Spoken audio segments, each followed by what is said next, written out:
इल्मों बास करी ओ यार,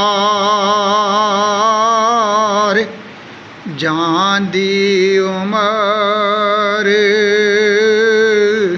नहीं एतबार।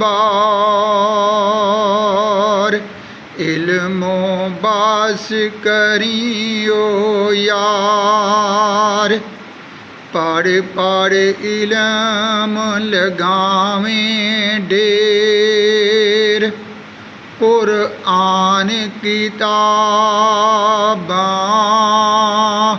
चार चुफेर, गुर दे चानन विच हनेर।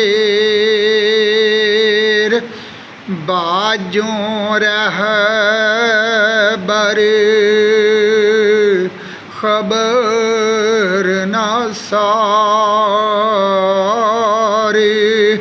इल्मों बास करियो यार। बहुता इल्म में अज़ाज़ील ने पढ़े, जुगा जाहायो से दसड़िया।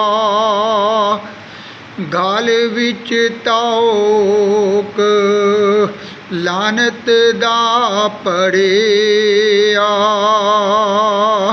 आखर गयायो बाजी हार। इल्मों बस करियो यार, इल्म न आवे विच शुमार। जान दी उमर नहीं एतबार।